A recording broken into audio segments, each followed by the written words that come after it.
episode of Angry Bitter Woman, the podcast where we dive deep into the realities and raw truths of women breaking barriers in a male-dominated world. I'm your host, Gretchen Jennings, and today we're taking a close look at Kamala Harris's incredible journey from Oakland to the White House. We'll explore her early life, her professional challenges, and the systemic hurdles that women in either party face when running for high office in a patriarchal society. So buckle up, because this is going to be an eye-opening ride.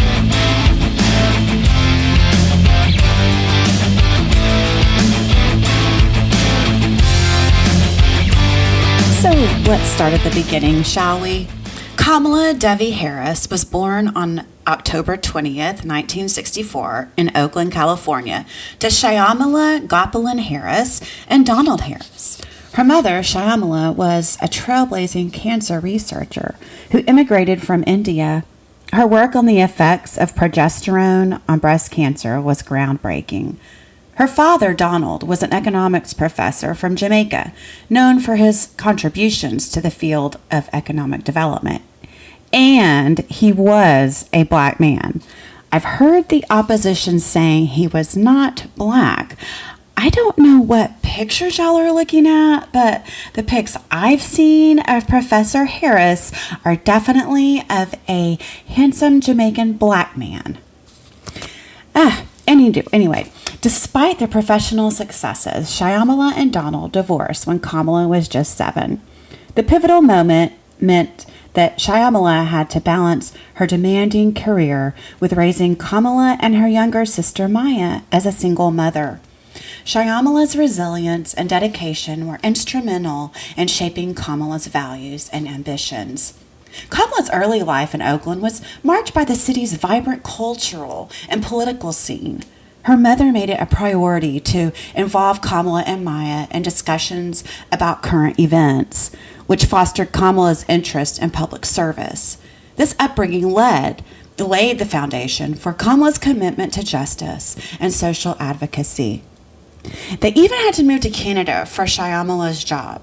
Seriously, her mom has moved to a new country twice now. I've never done that once, much less taking care of 2 kids and myself.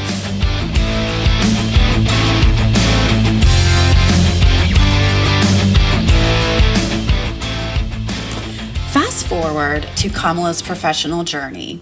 After graduating from Howard University and University of California Hastings College of Law, Kamala began her career as a prosecutor in San Francisco.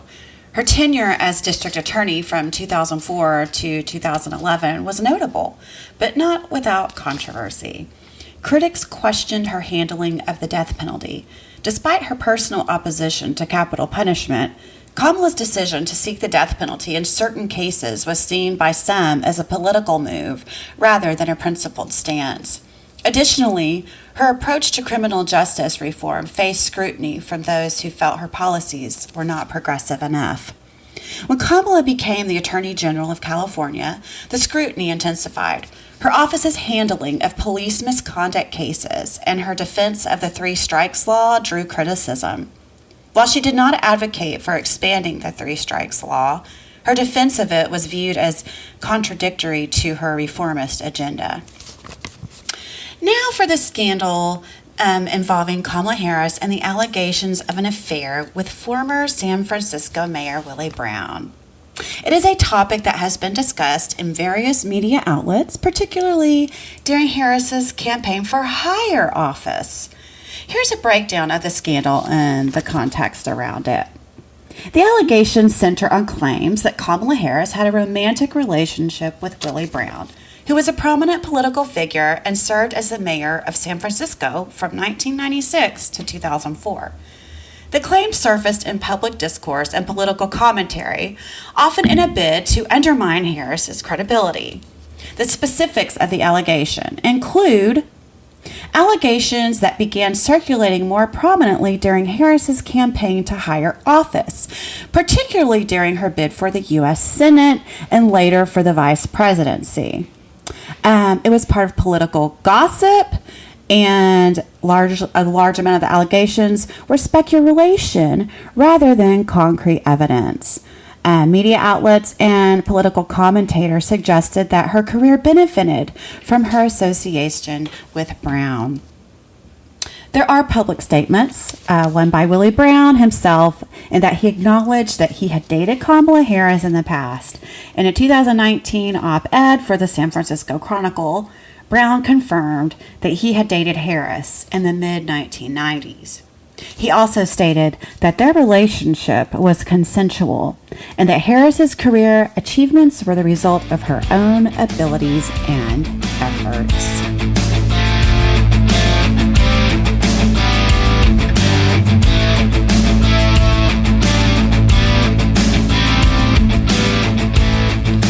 While the relationship between Harris and Brown did happen, it is essential to view the allegations in context.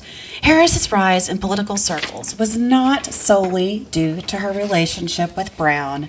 She had a successful career in law and politics before and after their relationship. Her achievements include serving as San Francisco District Attorney and California Attorney General, roles in which she made significant contributions to criminal justice reform and consumer protection. The scrutiny of Harris's personal relationships can be seen as part of a broader pattern of gender bias in politics. Women in positions of power often face more invasive and personal scrutiny compared to their male counterparts. This scrutiny sometimes focuses on personal relationships to discredit their professional achievements. So moving on, she did have a relationship with Brown, but later married her husband, Douglas Emhoff, on a blind date set up by a mutual friend in 2013. At the time, Kamala was California's Attorney General, and Douglas Emhoff was an entertainment lawyer in Los Angeles. They hit it off and began dating soon after. They got engaged in March 2014, and they were married on August 22, 2014, in Santa Barbara, California. Douglas Emhoff has 2 children from his previous marriage to Kirsten Emhoff, Cole and Ella. Kamala Harris has become stepmother to them, and they are often seen accompanying her at public events. And just recently, J.D. Vance has made comments about Kamala saying that she doesn't have any children. Well, she does. She has 2 stepkids who love her dearly, and even their mother, Kirsten Emhoff, has come to Kamala's defense, saying that she's definitely a part of their parenting team. So, not true. In 2016, Kamala Harris was elected to the U.S. Senate. Her time in the Senate was marked by advocacy for progressive policies, including health care reform, climate change action, and economic justice. However, her rise to prominence also meant facing new criticisms. So part of the political landscape for women. One of the most persistent critiques was about her political strategy and personal life. Some attacks were not necessarily about her policies, but about her relationships and career choices. These criticisms, often tinged with gender bias, were used to undermine her achievements and question her credibility. Then came her historic achievement in 2020 when Kamala Harris was elected as Vice President of the United States. Her ascension to this role was groundbreaking, but it also brought intense scrutiny and resistance. The double standards she faced, compared to her male counterparts, highlighted the broader issue of gender bias in politics.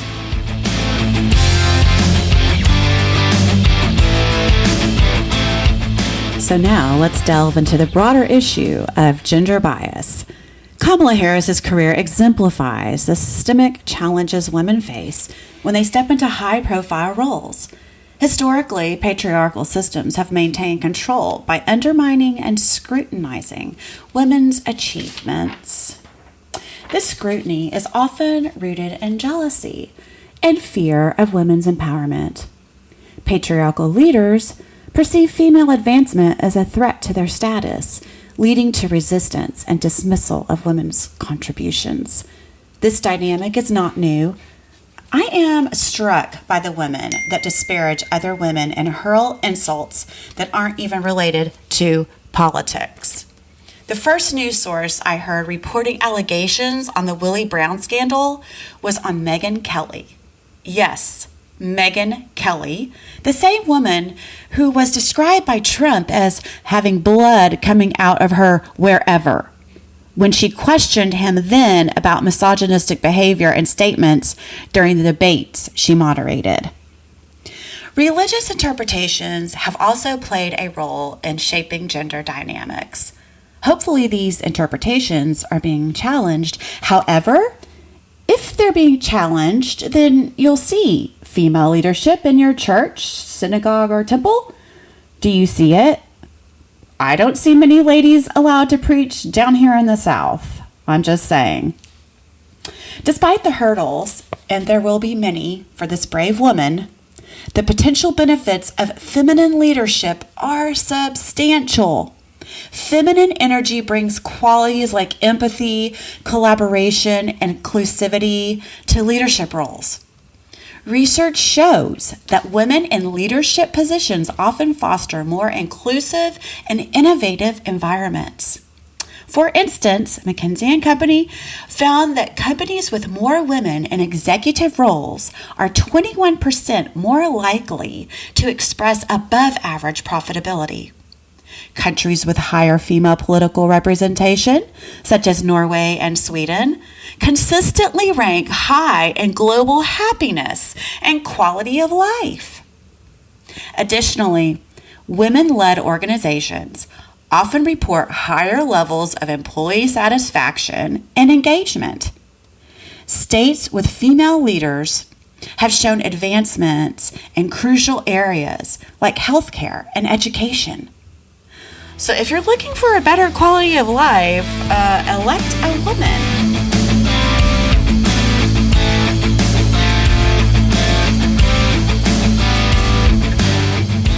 So here I am at the rant of the week. I understand that there will be a lot of fragile male egos and patriarchal enthusiasts that will feel threatened at the thought of a woman in the White House. After all, the origins of patriarchy and jealousy can be traced back to ancient societies where physical strength and warfare were highly valued traits. Historically, men's dominance in these areas translated into broader societal control. As societies evolved, patriarchal norms became institutionalized through laws, customs, and religious doctrines, reinforcing male authority and often relegating women to subordinate roles. Underlying this dominance is a complex mixture of fear and jealousy. Patriarchal leaders often perceive women's empowerment as a direct threat to their established power and status. This anxiety manifests as resistance to female leadership and a tendency to undermine or dismiss women's contributions. This makes me think about Albert Einstein's wife, his first wife, Mileva Merrick, who was just as accomplished and brilliant in the realm of physics as he was, but we'll never know which discoveries, articles, or quotes were hers because he took all the credit. The historical precedent of women being excluded from leadership roles reinforces a cycle where male leaders' insecurities perpetuate female marginalization. Religious perspectives on women's treatment world religions have played a significant role in shaping gender dynamics. Interpretations of religious texts and doctrines have historically been used to justify the subordination of women. Two religions I can think of specifically have it in their text in Christianity and Judaism because they share the same text, the Old Testament and the Torah. Interpretations of the Bible have been used to support gender roles. Now, in Hinduism and Islam, you will find people that say it's not in the text, it's the cultural interpretation only. But all four religions have the opportunity to take advantage of women, and they do in some interpretations. It's important to know that they all have that ability, depending on who is interpreting the words.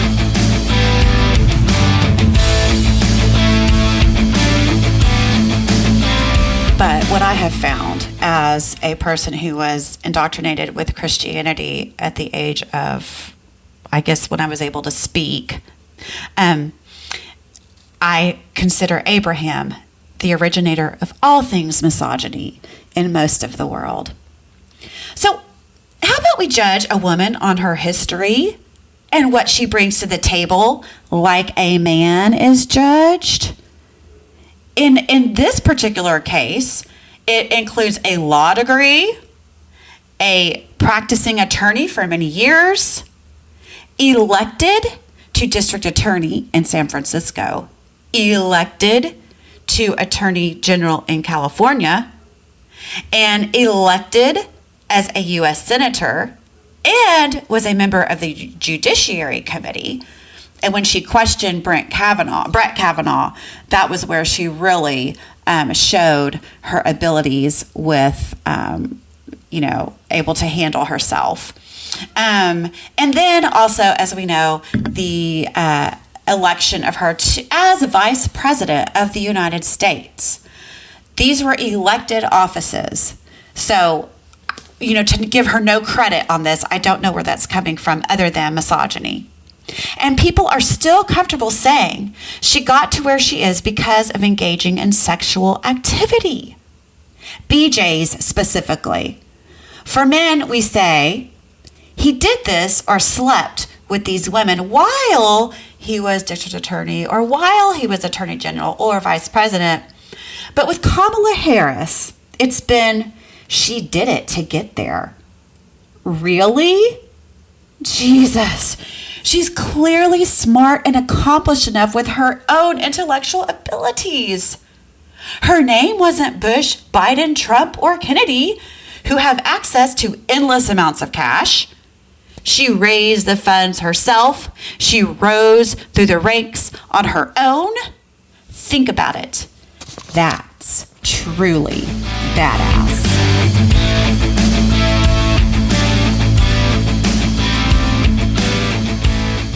Thanks for listening, and please like and subscribe. It helps the show to get out there. Also, please let us know what other topics you might want to hear discussed on future episodes. Until next time, don't be afraid to feel angry about patriarchal control, because are we really bitter or just opinionated?